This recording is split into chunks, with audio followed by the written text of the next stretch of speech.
નમસ્કાર, સ્વાગત છે આપનું લોકમંચમાં. કહેવાય છે કે વિકસિત ભારત અને વિકસિત ભારતમાં વિકસિત ગુજરાતની પણ ક્યાંક વાતો થતી હોય છે કે વિકસિત ગુજરાત વિકસિત ભારતમાં એક અગત્યનો ભાગ ભજવે છે અને એના માટે જે નાગરિકો છે એની પ્રાથમિક સુવિધાઓ પણ પ્રાપ્ત થાય એવા પ્રયાસો રાજ્ય સરકાર તરફથી કરવામાં આવે છે, કેન્દ્ર સરકાર તરફથી કરવામાં આવે છે.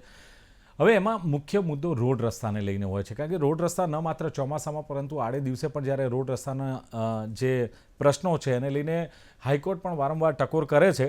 અને કેન્દ્રીય મંત્રી એવા નીતિન ગડકરીજી કે જેમણે ગુજરાતની મુલાકાત લીધી, બહુ સારી બાબત કહેવાય કે ગુજરાતમાં કયા પ્રકારના રોડ રસ્તા અને હાઈવેના કામો ચાલી રહ્યા છે, બ્રિજની જે કામગીરી ચાલી રહી છે એની ગુણવત્તા શું છે ચકાસવા માટે કેન્દ્રીય મંત્રીએ ગુજરાતની મુલાકાત લીધી અને national highway authority of India એના અધિકારીઓ સાથે એમણે એક રિવ્યૂ બેઠક પણ કરી. મુખ્યમંત્રી ભૂપેન્દ્રભાઈ પટેલ પણ ઉપસ્થિત હતા અને મુખ્યમંત્રીએ ગુજરાતના નેશનલ હાઈવે છે અને એની જે પરિસ્થિતિ છે એ અંગે ગડકરીજીને જાણકારી પણ આપી.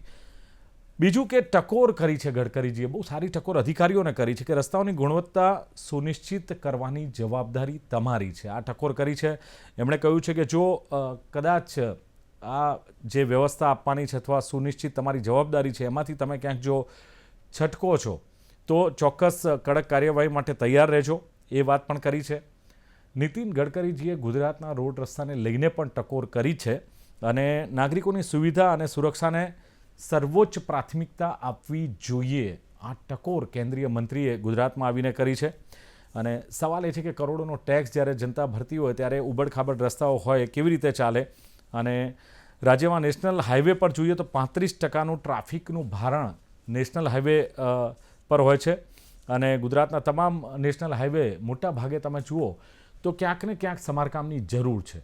ક્યાંક ખાડા, ક્યાંક તૂટેલા રસ્તા, તો એ પણ જરૂર છે. ને એને જ લઈને 20,000 કરોડની ગડકરીજીએ જાહેરાત કરી છે આ હાઈવેના સમારકામ માટે અને પ્રજાને સારા રોડ રસ્તાને ટ્રાફિકના ભારણમાંથી મુક્તિ મળે એવા પ્રયાસો કર્યા. પણ સવાલ એ છે કે પ્રજાને આ મુક્તિ ક્યારે મળશે અને કેન્દ્રીય મંત્રીની ટકોર બાદ શું આ પ્રજા, ગુજરાતની પ્રજા અપેક્ષા રાખે કે હવે સારા રોડ રસ્તા અને હાઈવેની જે સ્થિતિ છે એમાં સુધારો આવે?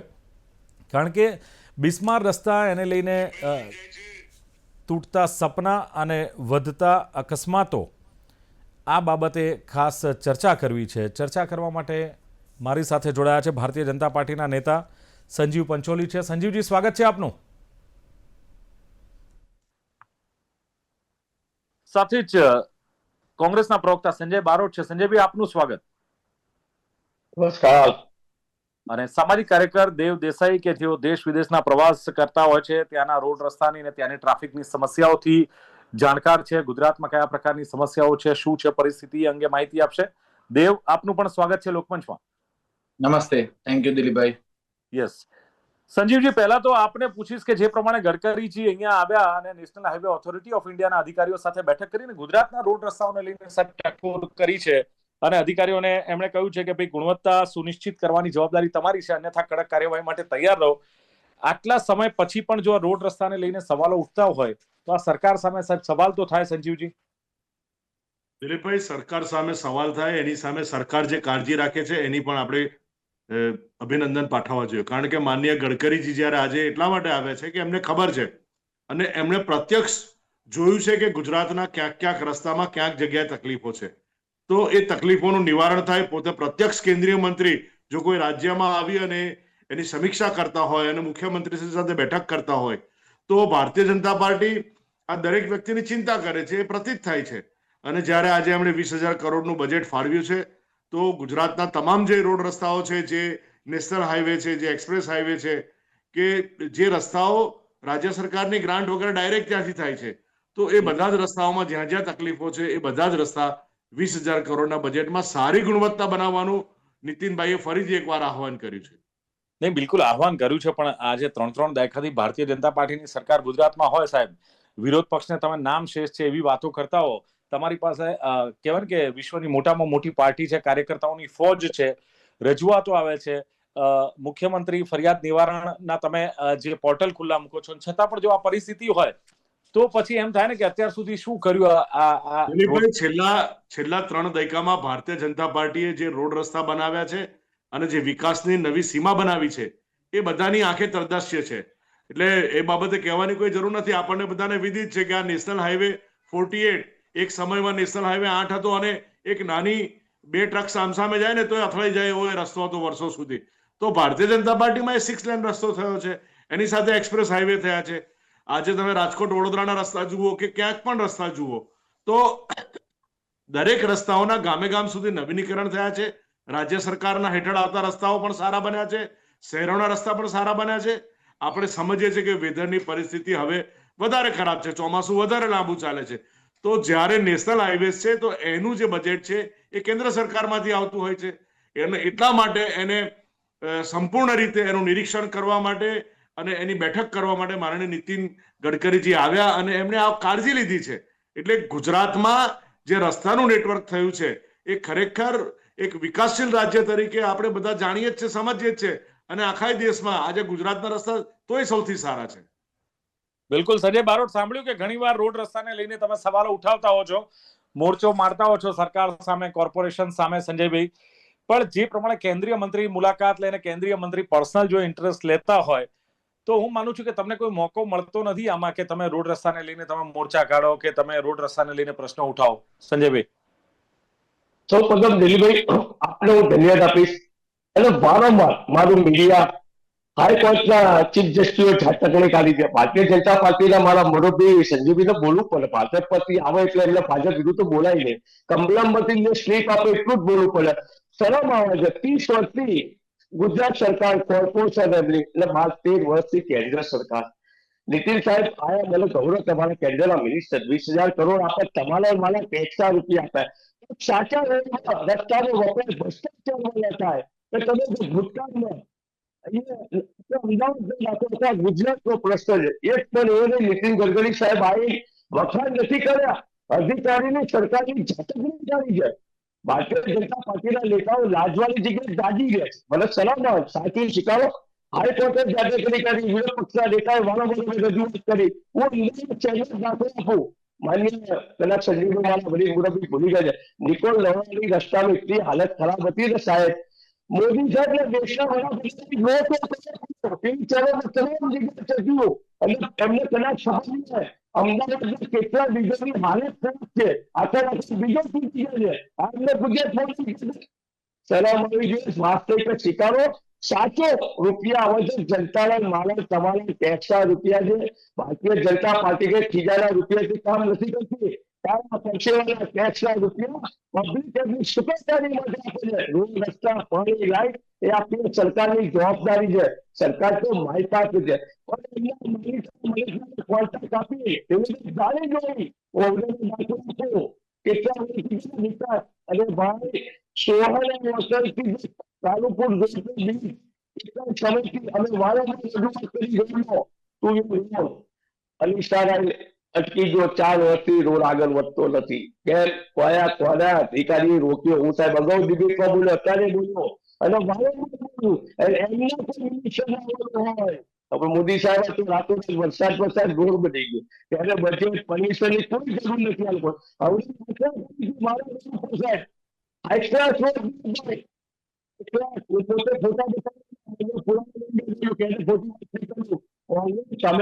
પ્રજાના રૂપિયાનો જો વેડફાય તો કોંગ્રેસનો સૈનિક હંમેશા માટે રોડ કરશે અને રોડ પર રહેશે. તમે વારંવાર કહો છો શરમ આવી જોઈએ, શરમ આવી જોઈએ, તો કોંગ્રેસને શરમ ના આવી જોઈએ કે 3 દાયકાથી કોંગ્રેસનું કોઈ શાસન નથી, જનતા તમને સ્વીકારતી નથી. જો ભારતીય જનતા પાર્ટી પ્રાથમિક સુવિધાઓ પણ ના આપતી હોય તો પ્રજા ચાકારો ના આપે? કોંગ્રેસને ન સ્વીકારે? વિપક્ષ તરીકે એટલા પણ સક્ષમ નથી અથવા તમારા પણ એટલા નથી, એટલી સંખ્યાબળ નથી તમારી પાસે.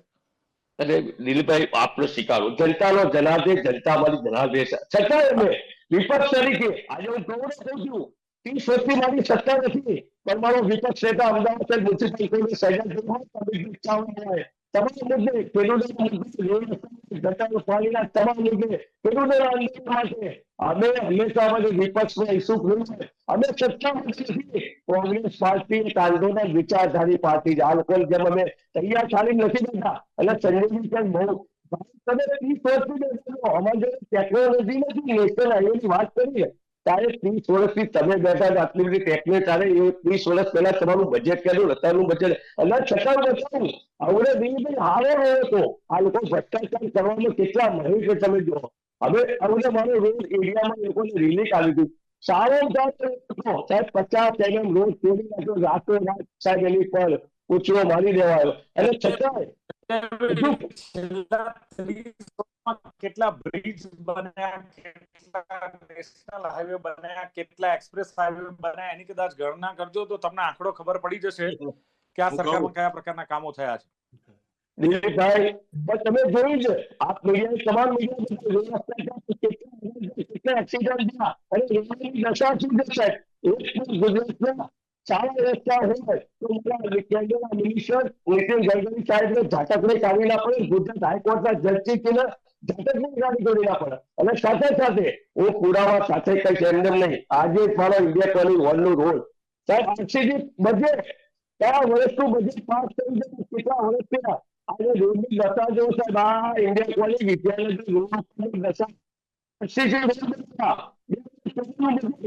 સાહેબ 2 મહિનાથી જોવા નથી, રજૂઆત કરી છતાંય નથી. એનાથી વિશેષ પુરાવા પૂછાય છે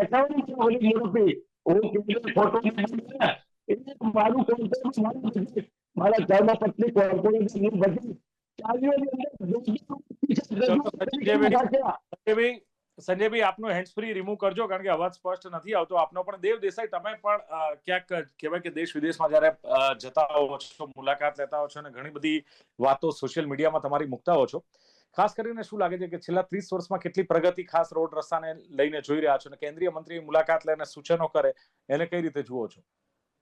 દિલીપભાઈ, ખૂબ ખૂબ ધન્યવાદ આ મુદ્દો ઉઠાવવા માટે. એટલે હું આપે જે વાત કરી ત્યાંથી જ હું મારી વાત ચાલુ કરીશ કે જો ગુજરાતની પ્રજા રોડ રસ્તા અને બેઝિક સુવિધાઓના મુદ્દે વોટ આપતી હોત ને તો કદાચ પંચોલી સાહેબ અને એમની પાર્ટી આજે સત્તામાં ના હોત. પણ એ બહુ દુઃખદ છે કે ગુજરાત વિવિધ પ્રદેશો ક્ષેત્રોમાં વહેંચાયેલું છે, અને એ ક્ષેત્રોના અલગ અલગ કલ્ચર અને અલગ અલગ મુદ્દાઓ ઉપર વોટ આપે છે. એટલે એ આખી એક અલગ ડિબેટ છે.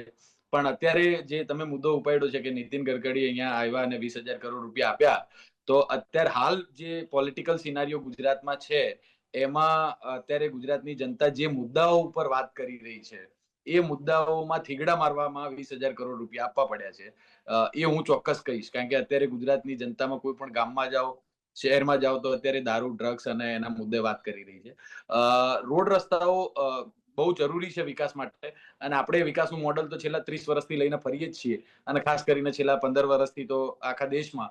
તો એ મોડલમાં હજુ પણ આપણા રોડ રસ્તાઓ જો બિસ્માર હાલતમાં હોય, ખરાબ હાલતમાં હોય, હમણાં પ્રધાનમંત્રી આપણા ધોળાવીરા આવ્યા હતા અને એ બાય રોડ જયારે અમદાવાદ એરપોર્ટ આવવા માટે નીકળ્યા લગભગ 1-1.5 મહિના પહેલા, ત્યારે એ રોડોની શું ખરાબ પરિસ્થિતિ હતી પ્રધાનમંત્રી જાતે જોઈને ગયા છે. એટલે કદાચ નીતિન ગડકરીને મોકલ્યા હશે અહીંયા, એવું બની શકે. હું ગામડાઓની વાત કરું ચોક્કસ, કે ગામડાઓમાં હું મારા પોતાના ગામની, હું પાટણ જિલ્લાનો ખાનપુર ગામનો નિવાસી છું, અને જે હાઈવે થી ગામને જોડતા એપ્રોચ રોડ હોય છે ને, અથવા જે રાજમાર્ગો હોય છે, એ રોડ એટલે એ જે છે એ બહુ ભયંકર ખરાબ પરિસ્થિતિમાં છે. અને જે બનાવવા માટેની અરજીઓ વર્ષોથી પેન્ડિંગ પડી છે, ક્યાંય રોડ અરજીઓ થતી નથી. એ પોલિટિકલ રીઝન હોઈ શકે, એ લોકલ પોલિટિશિયનોના રીઝન હોઈ શકે, પણ સામાન્ય જનતા તો એનો ભોગ બની જ રહી છે ને. અચ્છા, પણ છતાં પણ જો કમ્પેરિઝન કરીએ, ધારો કે 30 વર્ષ પહેલા કોંગ્રેસનું શાસન હતું ને એ શાસનમાં જે રોડ રસ્તા બન્યા છે, અત્યારનું ઇન્ફ્રાસ્ટ્રક્ચર તમે જુઓ કે જે પ્રમાણે રોડ રસ્તા બની રહ્યા છે, બ્રિજ બની રહ્યા છે, ટ્રાફિક દિવસે ને દિવસે વધતો જાય, નો ડાઉટ વાહનોની સંખ્યા વધતી જાય છે, શહેરમાં પોપ્યુલેશન પણ વધતું જાય છે, એ પ્રમાણે સગવડો મળી રહી છે દેવભાઈ? મને બ્રિજ બરોબરનો હાટકેશ્વરનો યાદ છે, જે બનીને પડ્યો છે, હજુ તૂટતો નથી. એટલે બ્રિજ બનાવવામાં જે કરપ્શનો થાય છે એ બહુ ભયંકર કરપ્શનો થાય છે, અને રોડ રસ્તા બનાવવા બહુ જરૂરી છે વિકાસ માટે. ઘણા બ્રિજો એવા છે, હમણાં બ્રિજ અહીંયા વડોદરા પાસે બ્રિજ પડી ગયો, એવા ઘણા બ્રિજો, એ પછી સરકાર જાગી અને ઘણા બધા બ્રિજોનું ટેસ્ટિંગ કર્યું. હવે એ આંકડો બહાર આવે, હું એક બીજો આંકડો આપીશ ચોક્કસ, કે ગુજરાતમાં દર કલાકે 3 વ્યક્તિઓના એક્સિડન્ટમાં મોત થાય છે, અને 12 વ્યક્તિઓ દર કલાકે ઘાયલ થાય છે, જે એટલે અપંગ બની જાય અથવા તો એને બહુ ભયંકર રીતે ઘાયલ થયા હોય. તો જો આપણા રોડ રસ્તાની સુવિધાઓ એટલી જ સારી હોય અને ખરેખર સો કોલ્ડ વિશ્વગુરુ અને આપણે વિકસિત દેશ ની રેસમાં હોઈએ, તો આપણા રોડ રસ્તાની આ હાલત હોય. અને હવે તો આપણે કોમનવેલ્થ લાવી રહ્યા છીએ આપણા અમદાવાદ શહેરમાં. તો જો અમદાવાદ શહેરમાં આટલા જેટલા ભુવાઓ પડે છે, એ કદાચ આવનારા કોમનવેલ્થમાં 2030માં ના પડે, અને એના માટેની જો પ્રક્રિયાઓ કોમનવેલ્થ એટલે સરકાર કરે તો ઘણું સારું છે. નહીં તો આપણા તો શહેરના આબરૂના ધજાગરા આખા વિશ્વમાં ઉડી જશે. હું એવું માનું તો છું. દેવભાઈ, મને તો લાગે છે કોમનવેલ્થ ગેમ્સની જે યજમાની ગ્લાસગોમાં જે જાહેરાત થઈને આપણને મળી છે, મને લાગે છે કે અત્યારથી જ ગડકરીજી એક્શનમાં આવ્યા હોય ને એને લઈને પણ ગુજરાતની મુલાકાત લીધી હોય એવું બની શકે.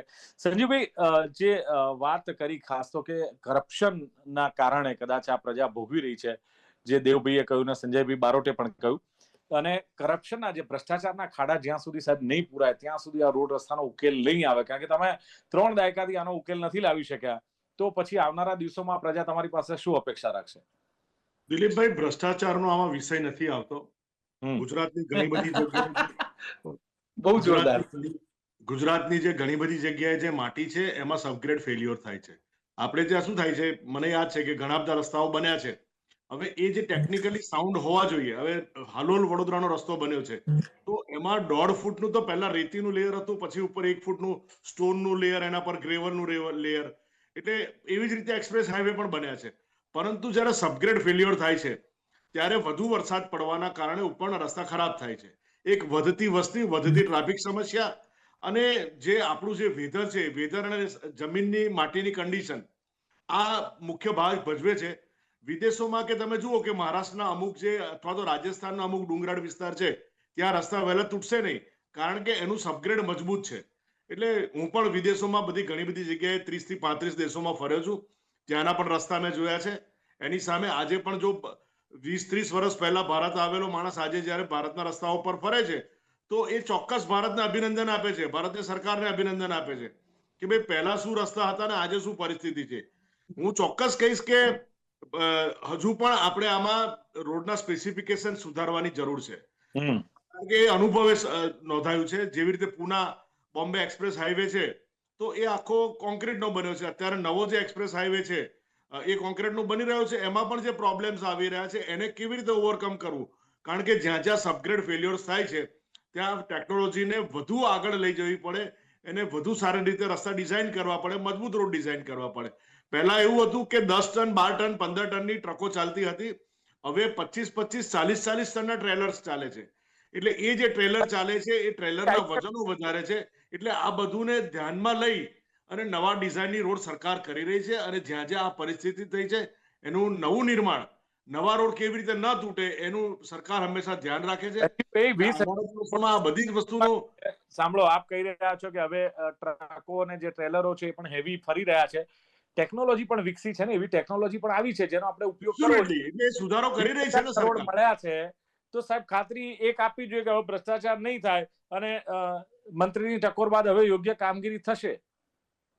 નહીં, ચોક્કસ દિલીપભાઈ. અને ભારતીય જનતા પાર્ટી, કારણ કે જે એમએલએ તમે જુઓ ને આખા, હું ગુજરાતની વાત નથી કરતો, આખા દેશમાં એમએલએ ની સંખ્યા હું અત્યારે ગણાવી નથી મારે કે પહેલા શું હતી અને આજે શું છે. 2014માં માનનીય મોદીજીએ જ્યારે પદગ્રહણ સંભાળ્યું, ભારતના વડાપ્રધાન બન્યા, એના કરતા આજે ડબલ એમએલએ ની સંખ્યા છે. એટલે એ બતાવે છે કે માત્ર દેશ નહીં, ભારત દેશના તમામ રાજ્યોમાં સુખ સુવિધાઓ વધી છે, જેના કારણે ભારતીય જનતા પાર્ટીના એમએલએ સરકાર પણ વધી છે. દેવભાઈએ સવાલ ઉઠાવ્યો કે તમે આ સુખ સુવિધાઓ અને પ્રાથમિક સુવિધાઓથી મત નથી મેળવતા, એ તો મુદ્દા અલગ છે પાછા. નહીં, બધા જ મુદ્દા કામ લાગે છે અને બધી જ 360 ડિગ્રી કામ કરવાનું હોય છે દરેક સરકારે. અચ્છા, રોડ રસ્તાની સાથે લોકોનું જીવન ધોરણ કેવી રીતે ઊંચું આવે. દરેક અત્યારે જે જન ઔષધિ યોજના છે તો એ આજે 5 લાખ રૂપિયાનું વીમાનું કવચ છે. આવનારા દિવસોમાં 10 લાખ રૂપિયા થશે. સિનિયર સિટીઝનને કવચ મળે છે, ગરીબોને અનાજ મળે છે ટેકારૂપી, ખેડૂતોને એના પાકના પૈસા મળે છે. એટલે સરકાર દરેક દ્રષ્ટિએ કામ કરતી હોય છે. સરકારે આખા દેશમાં ડિવાઇન રાષ્ટ્રીયકરણ કર્યું છે. ઓકે સંજીવી, દેવભાઈ કોઈ સવાલ કદાચ પૂછવા માંગે અથવા મારો બસ એ સવાલ છે કે ભારતમાં ચેરાપુંજીમાં અને કેરેલા જેટલો વરસાદ ગુજરાતમાં નથી પડતો, અને એ બંને જગ્યાએ હું ગયેલો છું. ત્યાંના રસ્તા આપણા કરતા 80% સારા છે. હા, હું તમને જવાબ આપું. હા દેવુભાઈ, એનું કારણ એવું છે કે ત્યાંના સબગ્રેડ્સ જે છે એ પથરાળ છે. હું પણ કેરાલા ફર્યો છું. કેરાલાના રસ્તા છે ને નાના નાના છે. હવે ભારતીય જનતા પાર્ટીની સરકારમાં એ રસ્તા મોટા થઈ રહ્યા છે. હું કેરાલા 5 વાર ફર્યો છું. બાય મોટરસાયકલ પણ ફર્યો છું અને બાય કાર પણ ફર્યો છું. એટલે કેરાલાથી મને બધી જ માહિતી વિદિત છે. ગોવા અને કેરાલા તમે એ બંને સરખાવશો, વધારે વરસાદ પડશે પરંતુ એનું સબગ્રેડ સ્ટ્રોંગ છે. તમે સમજો, જે નીચેનું જે પળ હોવું જોઈએ ને એ પળ સ્ટ્રોંગ છે. જ્યારે ગુજરાતમાં જે માટી છે એ પડમાં કેમ ક્ષારવાળી છે પડે છે સાહેબ? એ પડ આપણું બી મજબૂત હોવું જોઈએ ને. નહીં, એ ના હોઈ શકે ને. એ નેચરલ છે દિલીપભાઈ. ઓકે, નીચેનો જે સ્ટ્રેટા છે સોઇલ નો, એ નેચરલ છે. એ જ હું વાત કરી રહ્યો છું. સંજયભાઈ કેરાલામાં 1 ફૂટ ખોદશો ને તો પથ્થર નીકળશે, મહારાષ્ટ્રમાં 1 ફૂટ ખોદશો તો પથ્થર નીકળશે, આપણે ત્યાં 20 ફૂટ ખોદશો ને તો માટી નીકળશે. ચલો આ તો ટેકનિકલી બાબત થઈ ગઈ. સંજયભાઈ રાજસ્થાનમાં તો નકરી એટલે હું એક વિષય રણમાં. પર વાત કરી રહ્યો છું. જી સંજયભાઈ, હવે સવાલ એ છે કોંગ્રેસ પાસે જનતા શું અપેક્ષા રાખે? કારણ કે કોંગ્રેસ પોતાનું જયારે અસ્તિત્વ ટકાવવાનો પ્રયાસ જયારે ગુજરાતમાં કરતી હોય અને પછી તમારે જો કદાચ ડિબેટોમાં જ બોલવું છે, તમારે રસ્તા પર ઉતરવું પડે, તમારે લોકોની વચ્ચે જવું જોઈએ, તમારે આંદોલનો છેડવા જોઈએ અને આ ઓફિસોમાં બેઠા બેઠા કે ડિબેટોથી આનો સંજયભાઈ ઉકેલ ના આવે. તમારે પ્રજાની વચ્ચે જઈને આ મુદ્દા ઉઠાવવા જોઈએ, જે કદાચ વિપક્ષ તરીકે નથી ઉઠાવાતા, તો માન્યું કે પ્રજા ભોગવશે. ના સાહેબ, હું એ સાથે સંમત નહીં દઉં. તમે જોશ દિલભાઈ, આજે અમે ભારત છીએ કોર્પોરેશનમાં અમે 24 વિધાનસભાની અંદર અમારા ઘણા કાઢા ધારાસભ્ય ભારતીય જનતા પાર્ટી જોડે નેતા નથી, એમની જોડે ચાઇના જોડે સાચું નહીં શીખાડે દિલીપભાઈ, એ સત્ય ઘટતું. તમે એનું કારણ છે કે આજે કોંગ્રેસનો વિપક્ષનો નેતા એમના સંસદ સભ્ય મનસુખભાઈ વસાવા બધો રોજના કુકડા બતાવે ભ્રષ્ટાચારમાં સાહેબ, તો છતાં ભારતીય જનતા પાર્ટીના નેતાઓ સ્વીકારશે જ નહીં. અને એવું વરસાદનું તો પાનું જ કાઢે છે. ભાઈ વરસાદ તમને ખબર નથી, વરસાદ પડવાનો જ છે, ટેકનોલોજી છે અને એમને કેટલા હોશિયાર એન્જિનિયરો બુદ્ધિશાળી એસી ચેમ્બરમાંથી છે ને સાહેબ, એમના માલિક ત્યાં મળે તો એને કોન્ટ્રાક્ટ અપાય છે ને, એનું કામ બ્લેક લિસ્ટ વાળા કેટલા પુલો તૂટી ગયો એની ચર્ચાઓ નહીં કરે, બીજ નહીં તૂટે એની ગેરંટી મળે, હવે પછી ભ્રષ્ટાચાર નહીં થાય, સારો રસ્તા બનશે એવી ગેરંટી નહીં આવે લોકો. કેમ કે નહીં કરી શકે? કેમ? એમના જાણી જોઈને એમના મને ત્યાં કોન્ટ્રાક્ટ આપવાનું એનું કારણ છે. અને ઉપરથી શેડ્યુડી ભ્રષ્ટાચાર સિવાય કોઈ વાત જ નથી. દવે સાહેબ બહુ સાચું બોલે, દવે સાહેબ ખરેખર સાચું બોલે, નિષ્પક્ષ છે. એમને ભાજપ કોંગ્રેસ અમે વિપક્ષ તરીકે તમામ મુદ્દો ભલે કોઈ તમે કારણે ખેડૂતોનો મુદ્દો હોય તો ઉઠાવી જોઈએ, મુદ્દો ઉઠાવી જોઈએ, મોંઘવારીનો મુદ્દો મસ્ત મોદી સાહેબના વખાણ કર્યા. ભાઈ 2010માં વચનો આપ્યા હતા ને, હું આવીશ તો ડોલર સસ્તો કરીશ, પેટ્રોલ સસ્તું કરીશ, મોંઘવારી, અરે આ બધી વાતો ભૂલી ગયા. પેટ્રોલનો ભાવ નથી વધ્યો. તમે સાહેબ વસ્તુને તમે ગુજરાતની જનતાને માન્ય મુખ્યમંત્રી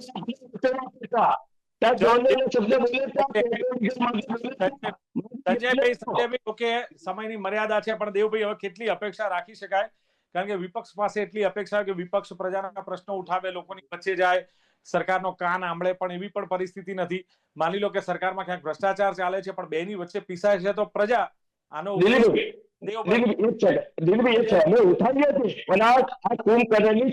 સરકાર માન્ય નથી, સત્તાનો નશો કરી 30 વર્ષથી સત્તા એમની જાય. જરૂરી મુદ્દો છે.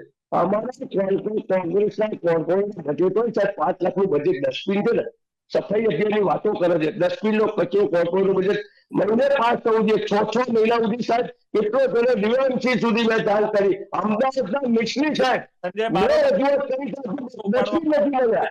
કહેશો આ બેની વચ્ચે પ્રજા પીસાઈ રહી છે, આનો ઉકેલ આવે એવું લાગે?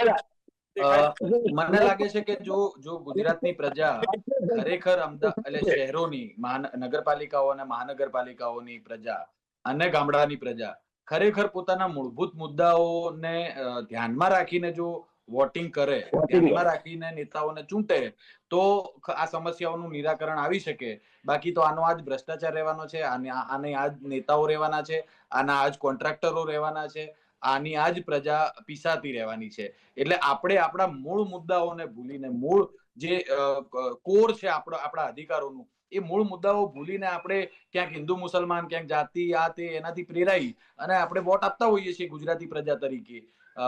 વિકાસના સો કોલ્ડ વિકાસના નામમાં ભરમાઈને વોટ આપતા હોઈએ છીએ. એટલે એમાંથી બહાર આવીને મૂળ મુદ્દાઓમાં જો ખરેખર કોઈ કોર્પોરેટર કામ કરતું હોય, ખરેખર કોઈ એમએલએ સારું કામ કરતું હોય, કોઈ પણ પાર્ટીનો હોય, જો પ્રજાનું કામ કરતું હોય તો એને ચૂંટવો જોઈએ. પણ આપણે મુદ્દાઓ વોટ આપવા માટે બીજા ઉપયોગ કરીએ છીએ. એટલે મેં મારે શરૂઆતમાં જ કીધું હતું કે આ કદાચ થીગડા મારવા માટે નીતિન ગડકરી ગુજરાતની પોલિટિક્સમાંથી અત્યારે જે પરિસ્થિતિ છે એમાં થીગડા મારવા માટે 20,000 કરોડ પણ જે પ્રમાણે સંજીવ વાત કરી પંચોલીજીએ કે સરકાર કાળજી ચોક્કસ રાખે છે, અને પ્રત્યક્ષ જોયું નીતિન ગડકરીજીએ એવું છે, અને સમીક્ષા કરી છે એક મંત્રી તરીકે, દરેકની ચિંતા કરી છે. એટલે સ્વાભાવિક બહુ સારી બાબત છે કે લોકોની કાળજી ગડકરીજી આવીને લઈ રહ્યા છે. સંજીવભાઈએ એમ કહ્યું કે ભ્રષ્ટાચારનો તો કોઈ પ્રશ્ન જ નથી. બેસ્ટ નેટવર્ક ભારતીય જનતા પાર્ટીનું રોડ, રસ્તા અને બ્રિજને લઈને છે, અને વધતી વસ્તી, વધતા વાહન, વધતી ટ્રાફિક સમસ્યાને પણ એમણે ક્યાંક જવાબદાર ગણાવી છે. સ્વીકાર્યું છે સંજીવ પંચોલીએ ક્યાંક સુધારાની જરૂર છે ને એ દિશામાં સરકાર કામ કરી રહી છે. પણ સંજય બારોટ કહે છે એમ કે આ બધું જોઈને હવે શરમ આવે છે, કારણ કે નો ડાઉટ સારું કર્યું છે, પણ એમનું કેવું છે કે જે ગડકરીજી છે એમણે એક પ્રકારની ઝાટકણી કાઢી છે, અને લાજવાને બદલે ગાજી રહ્યા છે આ ભારતીય જનતા પાર્ટીના નેતાઓ. રાતોરાત રોડ બને છે અને ઉખડી જાય છે, અને 30 વર્ષથી આ સરકાર છે, તો સરકારે કર્યું શું? આવા સવાલો સંજય બારોટે ઉઠાવ્યા. સંજયભાઈએ કહ્યું કે એસી ચેમ્બરમાં બેસી રહેવું, પણ તમારે રોડ પર નીકળવું જોઈએ અધિકારીઓએ અને નેતાઓએ, અને ખાસ તો મળતિયાઓને જે કોન્ટ્રાક્ટ આપવામાં આવે છે એને લઈને પણ ભ્રષ્ટાચાર વધ્યો છે. અને દેવ દેસાઈએ કહ્યું કે રોડ રસ્તા પર વોટ આ પ્રજા નથી આપતી.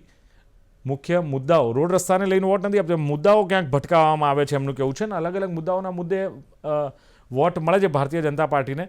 અને કદાચ 20,000 કરોડ આપ્યા છે, થીગડા મારવા આપી શક્યા હોય, વિકાસ માટે ચોક્કસ જરૂરી છે. અને એમણે પ્રધાનમંત્રીની પણ વાત કરી કે ધોળાવીરાથી જ્યારે અહીંયા આવ્યા ત્યારે રોડ રસ્તાની હાલત પ્રધાનમંત્રીએ જોઈ હોય, અને એમણે ગડકરીજીને વાત કરી હોય, આ દેવનું માનવું છે, તો પણ કદાચ મુલાકાત લીધી હોય. પણ કેટલીક અરજીઓ એમણે કહ્યું કે હું ગામડામાંથી આવું છું, ઉત્તર ગુજરાતનો વતની છું, ખાનપુરનો વતની છું, મને ખબર છે કેટલી બધી અરજીઓ પેન્ડિંગ છે, કામ થતા નથી. દર કલાકે એમણે કહ્યું 3 મોત થાય છે અને 12 લોકો અકસ્માતથી ઘાયલ થાય છે. આ પણ એક સવાલ એમણે ઉઠાવ્યો છે. એટલે પ્રજાએ મૂળભૂત મુદ્દાઓને ધ્યાનમાં રાખવા જોઈએ, અને એ આધારે આ વોટિંગ કરવું જોઈએ, પોતાના પ્રતિનિધિ છૂટવા જોઈએ. અને જે કોઈ પ્રતિનિધિ હોય, નગરપાલિકાનો હોય, મહાનગરપાલિકાનો હોય, કે પછી ધારાસભ્ય હોય કે સાંસદ હોય, જો સારા કામ કરે છે, પોતાના વિસ્તારમાં વિકાસના કામ કરે છે, તો પાર્ટીનું મહત્ત્વ નથી દેવનું કહેવું, એને તમારે ચોક્કસ જનપ્રતિનિધિ તરીકે છૂટવો જોઈએ, તો તમારી સમસ્યાઓનું હલ થાય. અહીં ચર્ચાનું સમાપન કરે છે, અને ચર્ચામાં ભાગ લેવા બદલ સંજીવ પંચોલી, સંજય બારોટ, દેવ દેસાઈ ત્રણેય જોડા ખૂબ ખૂબ આભાર. Thank you very much. તો દર્શક મિત્રો, આ હતી ચર્ચા લોકમંચ કાર્યક્રમમાં બિસ્માર રસ્તા, તૂટતા સપના અને વધતા અકસ્માતોની એની પાછળ જવાબદાર કોણ. ફરી મળીશું એક નવી ચર્ચા સાથે. જોતા રહો ગુજરાત ન્યૂઝ. નમસ્કાર.